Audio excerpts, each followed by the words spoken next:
అందరికీ నమస్కారం. University grants commission 2026 నిబంధనలకు సంబంధించి సుప్రీంకోర్టు తాజాగా కొన్ని కీలక వ్యాఖ్యలు చేసింది. ప్రస్తుతానికైతే ఈ 2026 నిబంధనల చట్టం ఏదైతే ఉందో దానిపైన స్టే విధించింది. పాత అంటే 2012 నిబంధనలు మాత్రమే ప్రస్తుతానికి అమల్లో ఉంటాయి. తదుపరి ఉత్తర్వులు వచ్చే వరకు అని క్లియర్ కట్‌గా చెప్పింది. అంతేకాకుండా కొన్ని మొట్టికాయలు కూడా వేసింది. ఏంటి పనికిమాలినటువంటి చట్టం, అర్థం లేదు, పర్థం లేదు. ఈ సమాజాన్ని విడగొట్టాలని ఏమన్నా ప్రతినబూనారా అన్నట్లుగా సుప్రీంకోర్టు కామెంట్స్ చేసింది ప్రజా ప్రయోజన వ్యాజ్యం మీద మాట్లాడుతూ. అయితే ఇప్పుడు మనం యూజీసీ మీద చర్చ జరుగుతుంది కాబట్టి ఒకసారి ఆ చట్టంలో ఉన్నటువంటి పాయింట్స్, దాని మీద ఉన్నటువంటి విమర్శలు, ఎవరు అభ్యంతరం వ్యక్తం చేస్తున్నారు, ఎవరు హర్షం వ్యక్తం చేస్తున్నారు, ఇవన్నీ కూడా మాట్లాడదాం. ఈ వీడియో ఎండ్ వరకు చూస్తే మీకు ఒక క్లారిటీ వచ్చే అవకాశం ఉంది.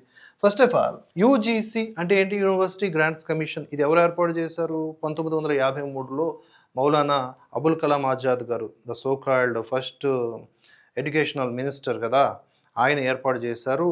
1956లో దీనికి చట్టబద్ధత కూడా కల్పించారు. యూజీసీ యాక్ట్ వచ్చిందనమాట. దీని పని ఏమిటి? యూనివర్సిటీ గ్రాంట్స్ కమిషన్ పని ఏమిటి? ఈ యొక్క విద్యాలయాలని పర్యవేక్షించటం, వాటికి నిధుల్ని కేటాయించటం, అక్కడ అంతా కూడా న్యాయంగా జరుగుతోందా లేదా, విద్యార్థుల్లో ఏమన్నా అసమానతలు ఉన్నాయా, ఇలాంటివన్నీ గుర్తించి వాటిని పారద్రోలేలాగా తగు చర్యలు తీసుకోవడం. ఇది యూజీసీ కమిషన్ పని గురించి ఓ రెండు ముక్కలు చెప్పొచ్చు అనమాట. ఇది కూడా ఒక స్వతంత్ర ప్రతిపత్తి కలిగినటువంటి సంస్థ మాదిరి. అయితే ఇక్కడ 1989లోనే మనకి ఎస్సీ ఎస్టీ అట్రాసిటీ యాక్ట్ వచ్చింది కదా, మళ్ళీ ఈ వివక్ష పేరిట విద్యాలయాల్లోకి తీసుకొచ్చినటువంటి యూజీసీ 2026 లేదా 2012 ఈ బిల్లులు ఎందుకు అని ఎవరైనా సరే ఆలోచిస్తారు. దీన్నే పోగాలం అంటారనమాట. వీళ్ళు అంటే ఈ పొలిటీషియన్స్ కానీ అధికారులు కానీ సమస్య మూలాల్లోకి వెళ్ళరు, పైన పెచ్చులు లేపుతూ ఉంటారనమాట. దానివల్ల ఇంకొంచెం ప్రమాదం పెరుగుతుంది కానీ ఎక్కడ శాశ్వతమైనటువంటి పరిష్కారం లభించదు. ఇదే పని చేస్తూ ఉన్నారు. ఇక్కడ ఎస్సీ ఎస్టీ అట్రాసిటీ యాక్ట్ అనేది ఒకటి ఉంది కదండి, దాన్ని ఎక్కడన్నా ప్రయోగించవచ్చు. అది విద్యాలయాల్లోకి ఎలవ లేదనేం లేదుగా. వివక్ష అనేది చూపిస్తే దాని ద్వారా కొట్టవచ్చు. కానీ ఎందుకు ఈ పనికిమాలిన సవరణలు చేశారు అనేది ఇప్పుడు మాట్లాడదాం. అది ముఖ్యంగా బీజేపీ గవర్నమెంట్ ఇలాంటి ఒక బిల్లును తీసుకురావడం అనేది శోచనీయంగానే చాలామంది అభివర్ణిస్తూ ఉన్నారు. అంటే కాంగ్రెస్ అయినా సంతుష్టీకరణ రాజకీయాలు చేస్తుంది, మేము చేయలేమా అని. కానీ దీని వెనుక బీజేపీ వ్యూహం ఏమై ఉండొచ్చు? ఒకరంటారు యోగిని డౌన్ఫాల్ చేయాలని చెప్పేసి తీసుకొచ్చినటువంటి చట్టం అంటారు. మరి కొంతమంది అంటారు బీజేపీ టెస్ట్ చేసింది, ఇది ఒక చట్టాన్ని ప్రయోగించి జనాల రియాక్షన్ తెలుసుకుందామని చెప్పేసి. అలాగే ఇది మోదీ పరిధిలో లేనటువంటి అంశంగా కొంతమంది మాట్లాడుతూ ఉన్నారు. ఉన్నా లేకపోయినా ఆయన ప్రధానమంత్రి కాబట్టి దీనికి మూల కారణం కూడా ఆయన అవుతాడు అనమాట, ఈ చట్టం బయటకు రావడానికి. మరి కొంతమంది ఏమంటున్నారు, తెలివిగా బీజేపీ తీసుకొచ్చింది కఠినమైనటువంటి నిబంధనలు, సంతుష్టీకరణ రాజకీయాల్లో భాగంగా.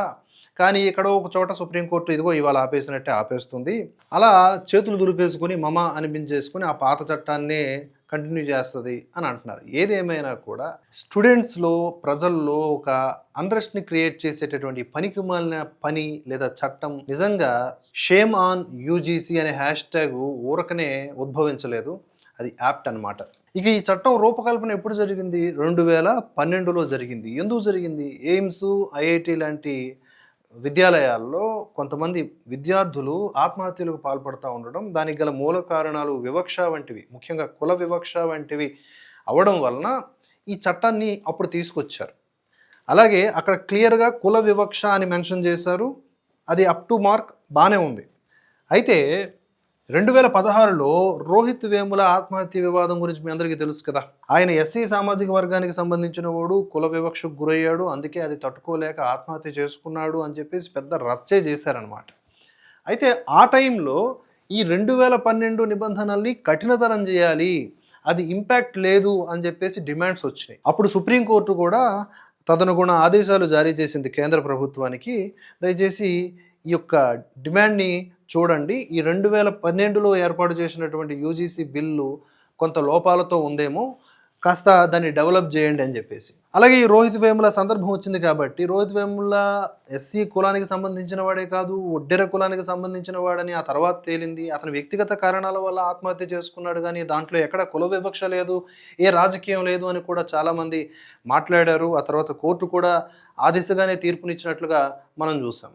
కానీ దాని పేరు మీద ఇప్పటికీ రాజకీయాలు నడుస్తూ ఉంటాయి. కొంతమంది ఉంటారు కదా గుంపు, ఆ గుంపు ఇప్పటికీ రోహిత్ వేముల పేరుని వాడుకుంటూ ఉంటారు.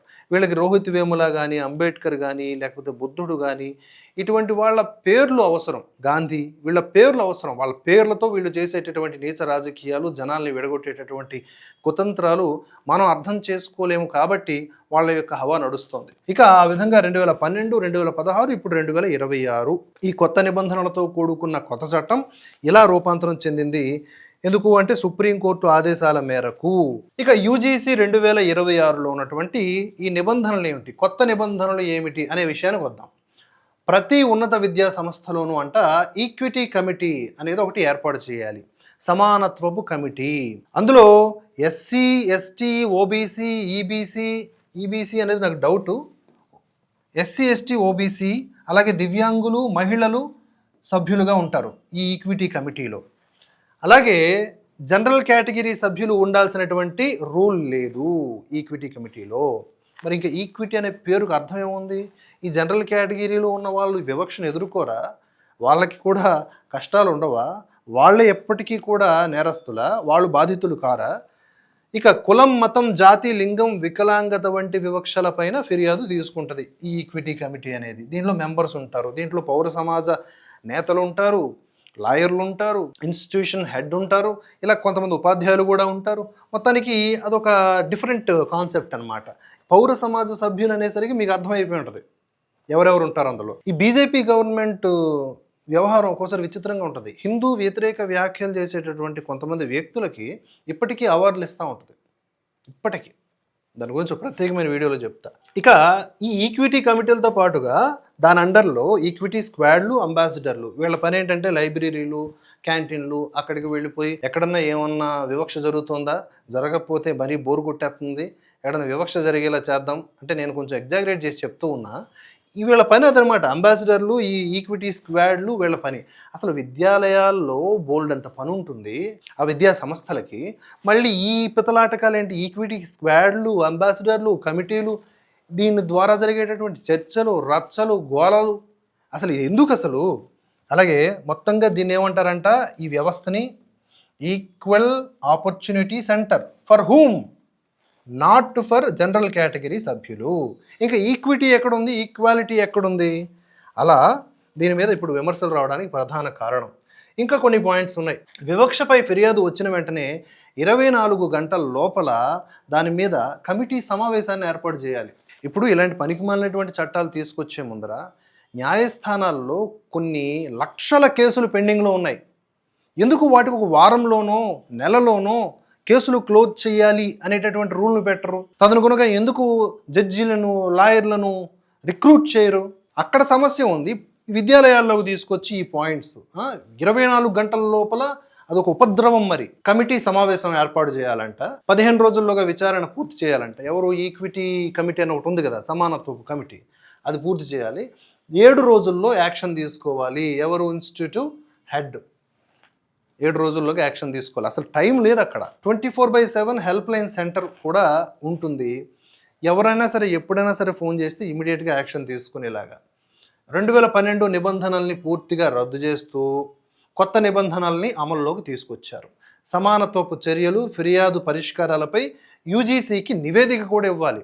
అంటే ఊరకనే అట్లా ఒక బోర్డు, కమిటీ ఏర్పాట్లు చేసేసి స్క్వాడ్లు, అంబాసిడర్లు ఉంటే సరిపోదు. ఎప్పుడు ఏం చేస్తున్నారని నివేదిక కూడా ఇవ్వాలి. వాళ్ళు ఏదో ఒకటి ఉండాలి కదా, మనం పని చేస్తున్నట్లుగా, మన బాడీ ఉన్నట్లుగా, దానికి ఒక ఆపరేషన్ ఉన్నట్లుగా ఉండాలని లేనిపోని కల్పించి కేసులు క్రియేట్ చేస్తే, దాంట్లో రాజకీయాలు చొరబడితే రచ్చ కదా అసలు. అలాగే కేసులు గనక క్రిమినల్ నేరంగా పరిగణిస్తే పోలీసులకు తెలియజేయాలంట. ఈ పోలీసులకు తెలియజేయాల్సినటువంటి అవసరమే ఉన్నప్పుడు డైరెక్ట్గా పోలీసుల involvement SC, ST atrocity act సరిపోద్ది కదా. కుల వివక్ష అనేది ప్రధానంగా ఎజెండా అయితే ఇక్కడ కుల వివక్షతో పాటుగా జాతి, లింగము, ఇంకొన్ని యాడ్ చేశారనమాట. మరికొన్ని యాడ్ చేయాలి కదా. ఇప్పుడు వేరే వేరే రాష్ట్రాల నుంచి జనాలు వస్తారు. ఇప్పుడు తెలుగోడు వస్తాడు. తెలుగోడు మహారాష్ట్రలో చదువుకున్నాడు అనుకోండి. మహారాష్ట్రలో హిందువులకు ఒక గజ్జి ఉంది, నువ్వు మరాఠీలో మాట్లాడాలి లేకపోతే తంతం అంటారు. ఇప్పుడు అది యూనివర్సిటీలో కనిపించింది అనుకోండి, అది కూడా వివక్షే. దాన్ని ఎందుకు యాడ్ చేయలేదు? అలాగే ప్రాంతాల వారీగా కూడా వివక్ష చూపించే అవకాశం ఉంది. సౌత్, నార్త్, ఈస్ట్, వెస్ట్ అని చెప్పి అది వివక్ష. ఆ పాయింట్ కూడా యాడ్ చేయలేదు. అంటే ఒక సమగ్రమైనటువంటి నిబంధనలతో కూడుకున్న చట్టం కాదు ఇది. కాంగ్రెస్ కూడా తన యొక్క పాలిటిక్స్లో భాగంగా ఇంత పర్ఫెక్ట్ చట్టాన్ని చేయదేమో, బీజేపీ చేసింది. అలా ఇంకొన్ని పాయింట్స్ ఏంటంటే ఈ చట్టంలో ఉన్నవి, విద్యార్థులు, ఉపాధ్యాయులు, సిబ్బంది ఆరంభంలోనే అంటే జాయిన్ అయ్యే టైంలోనే ఒక డిక్లరేషన్ ఇవ్వాలి, మేము వివక్షకి పాల్పడము అని. దట్స్ గుడ్ ఎనఫ్, దాని గురించి మాట్లాడాల్సిన అవసరం లేదు. ఇక ఈ యూజీసీ నిబంధనలు పాటించకపోతే అంట యూజీసీ స్కీమ్లో అంటే ఫండ్స్ కానీ ఇతరత్ర విషయాల్లో వాటికి నో ఎంట్రీ, నిషేధం. అవి విద్యాలయాలుగాను గుర్తింపును కూడా కోల్పోతాయి అని చెప్తున్నారు. యూజీసీ అండర్లో అవి ఉండవు అనేలాగా, అంటే నిబంధనలు ఖచ్చితంగా పాటించాల్సిందే. ఇక డీ రిజర్వేషన్ అని ఒక పాయింట్ యాడ్ చేశారు. అసలు దీనికి కుల వివక్షకి ఈ పాయింట్కి సంబంధం ఏంటి? అసలు డీ రిజర్వేషన్ అంటే ఏంటంటే ఉపాధ్యాయుల నియామకము బేస్డ్ ఆన్ ద రిజర్వేషన్. ఉదాహరణకి ఎస్సీ ఎస్టీ బేస్డ్ రిజర్వేషన్స్ ఒక 10 పోస్టులు ఉంటే 5 పోస్టులు మాత్రమే భర్తీ అయ్యి ఇంకో 5 పోస్టులు భర్తీ కాలేదనుకోండి, అవి జనరల్ కేటగిరీలో ఉన్న వాళ్ళ చేత భర్తీ చేయించవచ్చు అనేది డీ రిజర్వేషన్ అనమాట. దీన్ని కూడా ఇంక్లూడ్ చేయడంతో వెంటనే ఇటు ఎలాగూ జనరల్ కేటగిరీ వాళ్ళు ఆందోళన వ్యక్తం చేశారు, బీజేపీ బొమ్మలు తగలబెట్టారు. ఇటు ఎస్సీ ఎస్టీ ఉపాధ్యాయుల సంఘాల నుంచి కూడా వ్యతిరేకత వ్యక్తమైంది ఈ పాయింట్ వల్లనే. 4వ అధ్యాయం 4వ పాయింట్లో ఉందంట, అక్కడ ఈ డీ రిజర్వేషన్ పెట్టారు. యాక్చువల్గా ఒకవేళ ఆ రిజర్వేషన్ కేటగిరీలో ఉన్న ఉపాధ్యాయులు ఫిలప్ అవ్వకపోతే మళ్ళీ రిక్రూట్ చేసుకోవాలి, కానీ వేరే కేటగిరీ సభ్యులతో నింపేస్తే అది విద్యాలయాలకు అలవాటైపోయి ఇన్స్టిట్యూషన్స్ కుమ్మక్కైపోయి కావాలని ఆ ఖాళీలు ఉంచి ఎస్సీ ఎస్టీ కేటగిరీస్ ఖాళీ ఉంచి దాన్ని జనరల్ కేటగిరీలతో నింపే ప్రమాదం ఉంది. కనుక దీని మీద కూడా విమర్శ వ్యక్తం అవడంతో వెంటనే విద్యాశాఖ రియాక్ట్ అయిపోయింది. యూజీసీ నుంచి ఆ కోలం తొలగించేసింది, వెబ్సైట్లో అది కనిపించట్లేదు. అసలు ఈ చట్టం మొత్తాన్ని కూడా తొలగించేయాలని నేను అంటాను. ఇప్పుడు సుప్రీంకోర్టు వ్యాఖ్యల విషయానికి ఇన్ డీటెయిల్గా వస్తే కనుక కేంద్రానికి యూజీసీకి నోటీసులు జారీ చేసింది, కొన్ని కామెంట్స్ చేసింది. తదుపరి విచారణ కూడా మార్చి 19కి వాయిదా వేసింది. ముఖ్యంగా ఈ చట్టాన్ని దుర్వినియోగం చేసుకునే అవకాశం ఉంది. ఎందుకనంటే ఎస్సీ ఎస్టీ ఓబీసీ వాళ్లకు మాత్రమే ఈ చట్టం అప్లై చేయబడింది. అంటే జనరల్ కేటగిరీ ఉన్న వాళ్ళకి సంబంధం లేదు, వాళ్ళు వివక్షకు గురైన అనవసరం. ఇప్పుడు ఎస్సీ ఎస్టీ ఓబీసీకి నిర్వచనం ఏంటి? అసలు కుల వివక్ష నిర్వచనం ఏంటి? అది ఇవ్వలేదు. మతం మారినటువంటి వాళ్ళు కూడా ఎస్సీలుగా సర్టిఫికెట్లలో చలామణి అవుతున్నారే. సర్టిఫికెట్లో ఎస్సీ వాడేం పోతాడు చర్చ్కి. ఇక ఓబీసీల్లోకి కొన్ని రాష్ట్రాలు ముస్లింలను కూడా దూదేగులు వంటి కేటగిరీస్ని చేర్చారు. అంటే వాళ్ళు ముస్లింలు, ఇక్కడ క్రిస్టియన్లు. వెరసి జనరల్ కేటగిరీలో ఉన్నటువంటి హిందువుల మీద పగబడితే, ఎవడో ఒక మతోన్మది నూరు పోస్తే, ఏదో ఒక రాజకీయ నాయకుడు అరెస్ట్ క్రియేట్ చేయాలనే ఉద్దేశంతో ఏదో ఒకటి చేస్తే అసలు ఇది హిందువులకు మేలు చేసే చట్టం ఎలా అవుతుంది?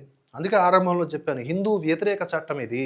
కాబట్టి కోర్టు పెర్సెప్షన్ వేరైనప్పటికీ కూడా ఇది దుర్వినియోగం అయ్యే అవకాశం స్పష్టంగా ఉందని చెప్పడంతో పాటుగా అస్పష్టమైన మార్గదర్శకాలు. అసలు ఎందుకంత హడావిడి, ఎందుకంత వర్రీ? అస్పష్టమైన మార్గదర్శకాలతో ఎందుకు దాన్ని ప్రవేశపెట్టడం, జనవరి 13 నుంచి దాన్ని అమల్లోకి తీసుకురావడం ఏంటి? ఎంత గందరగోళం జరిగే అవకాశం ఉండేది. ఫర్ ఎగ్జాంపుల్, ఇలా జరగలేదు, ఇలా జరిగితే ఒకసారి ఆలోచించండి. ఒక జనరల్ కేటగిరీకి సంబంధించిన అమ్మాయి, ఆ అమ్మాయిని ఈ చట్టం రక్షిస్తున్నటువంటి ఒక అబ్బాయి ప్రేమించాడు అనుకుందాం, ప్రపోజ్ చేశాడు. ఆ అమ్మాయి రిజెక్ట్ చేసింది, తనకి నచ్చక రిజెక్ట్ చేసింది. కానీ ఆ అబ్బాయి 24/7 హెల్ప్ లైన్ సెంటర్కి, నేను ఒక అమ్మాయికి ఇలా ప్రపోజ్ చేస్తే ఆ అమ్మాయి నా కులం చూసి నన్ను రిజెక్ట్ చేసింది అని అంటే వెంటనే ఫిర్యాదును తీసుకోవాలి. 24 గంటల్లో కమిటీ సమావేశాన్ని ఏర్పాటు చేయాలి, 15 రోజుల్లో విచారణ చేయాలి, 7 రోజుల్లో శిక్ష అమలు చేసేయాలి, క్రిమినల్ కేసుగా పరిగణిస్తే పోలీసులకు కూడా ఇచ్చేయాలి. ఎంత వరస్ట్ సినారియో ఇది. ఇలా జరగదా? ఇలా జరగదని ఎవరన్నా రాసి ఇవ్వగలరా? ఇంకో వరస్ట్ పాయింట్ ఉంది. కాంగ్రెస్ గవర్నమెంట్ తీసుకొచ్చినటువంటి ఒక పాయింట్ని బీజేపీ తీసేసింది. దాని గురించి కూడా చెప్తాను చూడండి. అస్పష్టమైన మార్గదర్శకాలు అయిపోయింది కదా, సమాజాన్ని వెనక్కి తీసుకువెళ్తున్నాం ఇలాంటి చట్టాల ద్వారా అని కూడా కోర్టు వ్యాఖ్యలు చేయడం గమనార్హం. కుల వివక్షకు నిర్వచనం లేదు అని చెప్పడం జరిగింది. దేన్ని వివక్ష అంటావు? ఇప్పుడు ఎస్సీ ఎస్టీ ఓబీసీలకు సంబంధించిన వాళ్ళు మాత్రమే కుల వివక్షను ఎదుర్కొన్న వాళ్ళు అవుతారా? ఇప్పుడు జనరల్ కేటగిరీలో ఉన్న వాళ్ళని కూడా క్యాస్ట్ బేస్డ్గా తిట్టారనుకోండి, ఉదాహరణకి బ్రాహ్మణ్ అనుకోండి, అరే బాపనోడా, అరే పిలక అని అన్నారనుకోండి, లేదా ఏ ఓసీ కేటగిరీకి సంబంధించిన ఏ వ్యక్తినైనా ఆ కులం పేరుతో అన్నారనుకోండి, మరి అది వివక్ష కాదా? అలాగే తప్పుడు కేసులు పెడితే, ఇది నేను చెప్పాలనుకున్న పాయింట్, తప్పుడు కేసులు ఎవడన్నా పెట్టాడండి ఉద్దేశపూర్వకంగా ఎవడనో ఇరికించాలని చెప్పేసి తప్పుడు కేసులు పెడితే పరిణామాలు ఉండేవి. ఇప్పుడు 2012 చట్టంలో కాంగ్రెస్ గవర్నమెంట్ ఉన్న టైంలో. కానీ దాన్ని ఆ నిబంధన తొలగించేసింది ప్రస్తుతం ఉన్నటువంటి గవర్నమెంట్. అంటే ఉద్దేశపూర్వకంగా ఎవడన్నా ఏదన్నా చేసినా కూడా అది తేలింది అనుకోండి, వీడు కావాలని అట్లా చేసిండని, వాడికి ఏమి ఇంకా చర్యలు లేవు, వాడి మీద వదిలేయడమే. ఇదేమి ఫాల్తూ వ్యవహారం నాకు అర్థం కావట్లా. ఇక భాషాపరమైన, ప్రాంతపరమైన వివక్ష సంగతి ఏమిటి అని నేను ఆల్రెడీ చెప్పాను. దాని గురించి కూడా వివరణ లేదు. మరి అదేం చట్టం తయారు చేయడం ఏంటో. ఓవరాల్‌గా ప్రజా ప్రయోజన వ్యాజ్యం కింద వినీత్ జిందాల్ గారు సుప్రీంకోర్టులో పిటిషన్ వేస్తే justice Suryakant and justice Malya ధర్మాసనం ఈ వ్యాఖ్యలు చేయడం జరిగింది. జనరల్ కేటగిరీ విద్యార్థులు, ఉపాధ్యాయులు ప్రస్తుతానికి ఆందోళన వ్యక్తం చేస్తూ ఉన్నారు. తదుపరి విచారణ మార్చి 19కి వాయిదా వేశారు. అప్పటి వరకు పాత నిబంధన అమలులోకి. ఈ లోపల జరుగుతోంది ఏంటంటే trending shame on UGC. Shame on UGC మాత్రమే కాదు, షేమ్ ఆన్ విద్యాశాఖ మంత్రి Dharmendra Pradhan, shame on Narendra Modi, shame on Amit Shah, ఇలా కూడా అనొచ్చు. వాళ్ళకి తెలియకుండా ఇవి జరగవుగా. రైతు చట్టాలు వెనక్కి తీసేసుకున్నారే, మంచి చేసేటటువంటి చట్టాలు. ఇది చెడు చేస్తున్నదే, మరి దీన్ని వెనక్కి తీసుకోవాలి కదా. ఒక్క క్లాజ్ తొలగిస్తారేంటి? మొత్తం ఈ చట్టాన్నే తొలగించాలి. ఎందుకు అన్నదానికి కూడా నేను బలమైనటువంటి వాదన చేస్తాను చూడండి. అసలు ఉన్నత విద్యా సంస్థల్లో కుల వివక్ష నిర్మూలన ఏమిటి అంటే, తాడి పెరిగినట్టు పెరిగి ఉన్నత విద్యా సంస్థల వరకు వెళ్ళినటువంటి విద్యార్థికి అక్కడ కుల వివక్ష మీద అవగాహన కల్పించటం, కుల నిర్మూలన జరిపించడానికి కార్యక్రమాలు ఏర్పాటు చేయడం, అక్కడ చట్టాలు ఏర్పాటు చేయడం ఏంటి? ఆరంభంలోనే ప్రాథమిక విద్యాలయాల్లోనే వాడికి చెప్పాలి కదా, అరే కులం కాదు మనమంతా భారతీయులం అని చెప్పాలి కదా. అలా కాకుండా మన గవర్నమెంట్స్ ఏం చేస్తున్నాయి, సామాజిక వర్గాల ఆధారంగా హాస్టల్స్ ఉన్నాయి. ఎస్సీ హాస్టళ్ళు, ఎస్టీ హాస్టళ్ళు, బీసీ హాస్టళ్ళు, ఇంకా ఓసీలు ఎలాగో హాస్టల్లో ఉండవులేండి. ఓసీలు పేదలు ఉన్నా అదేదో ఈబీసీ రిజర్వేషన్లు తెచ్చారు కాబట్టి ఓకే. కానీ అసలు హాస్టల్స్ పేరిట విద్యార్థుల్ని విడగొడుతుంది ఎవరు? ప్రభుత్వమే కదా. అరే వివక్ష పోవాలి అన్నప్పుడు నువ్వు అందరినీ కలిపి ఒక దగ్గర పెట్టాలి. ఇటీవల పవన్ కళ్యాణ్ గారు కూడా ఈ వ్యాఖ్యల్ని చేయడం మనం చూసాం. ఎంత అర్థవంతమైన వ్యాఖ్యలు అవి. ఇక ఆ తర్వాత విద్యార్థి సంఘాలు ఒకటి ఉన్నాయి. ఇవి ఎందుకు ఉన్నాయి అంటే, విద్యార్థుల్లో నాయకత్వం లక్షణాలు పెంపొందించడానికి లేదా విద్యాలయాల యొక్క డామినేషన్ని కంట్రోల్ చేయడానికి అని చెప్పేసి వచ్చాయని చెప్తారు. అది ఏ విద్యార్థి సంఘమైనా. అసలు విద్యాలయాల్లో రాజకీయాలు ఏంటి నాకు ఇప్పటికీ అర్థం అవ్వదు. అసలు వాటిని కూడా బ్యాన్ చేయాల్సిన అవసరం. మొత్తం కంట్రోల్ అంతా కూడా ఆయా యాజమాన్యాలకు వదిలేసి విద్యార్థులకు ఫోకస్ అంతా కూడా స్టడీస్ మీద, ప్రాక్టికల్స్ మీద ఉండాలి తప్ప ఈ పనికి మాలినటువంటి విషయాల మీద ఎందుకు? కనుక విద్యార్థి సంఘాలు ఉన్నాయంటే అక్కడ వివక్ష ఆటోమేటిక్గా వస్తుంది. 2 గ్రూపులు ఉన్నాయంటే ఒకటి మీద ఒకటికి పడదు కాబట్టి. ఇక ఇంత ఖర్చు బదులు అంటే ఇప్పుడు యూజీసీ నియమావళి, దానికి ఒక కమిటీలు ఏర్పాటు చేయటం, ఈ వ్యవస్థ అంతా ఏర్పాటు చేసే కంటే కూడా సీసీటీవీ అనే ఒక బ్రహ్మాస్త్రం ఉంది కదా. ప్రతి విద్యాలయాల్లో వీలైనన్ని చోట్ల సీసీటీవీ ఫుటేజీతో కవరేజ్ చేసి విత్ ఆడియో ప్రతి యూనివర్సిటీకి పోలీస్ కంట్రోల్ రూమ్ ఒకటి ఏర్పాటు చేస్తే సరిపోతుందిగా. ఈ సీసీటీవీ కెమెరాలతో మొత్తం అంతా కూడా ఎప్పటికప్పుడు చూస్తూ ఆ ఫిర్యాదులను కూడా పోలీసులే తీసుకుంటూ, నిజంగా తప్పులు జరిగితే చర్యలు తీసుకునేలాగా రాజ్యాంగం ఉంది, చట్టాలు ఉన్నాయి. మళ్ళీ ప్రత్యేకించి ఈ పిత్తలాటకాలు ఎందుకు? ఈ సీసీటీవీలు పోలీసులు సరిపోతారు కదా, ఈ పనికిమాలిన చట్టాలు ఎందుకు అనేది నా పాయింట్. ఇది మొత్తంగా యూజీసీ చుట్టూతో జరుగుతున్న రచ్చ, చర్చ అండ్ ఓవరాల్గా నా ఒపీనియన్ అయితే ఇది ఒక పనికిమాలిన చట్టం.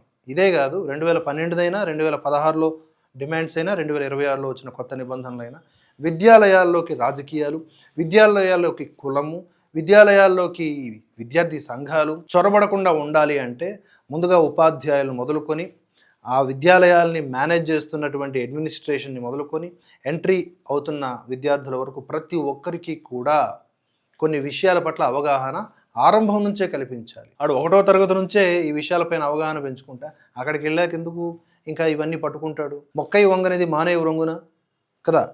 మీరేమంటారో కామెంట్స్ రూపంలో తెలియజేయండి. మరో విశ్లేషణతో మళ్ళీ కలుసుకుందాం. జై హింద్, జై భారత్.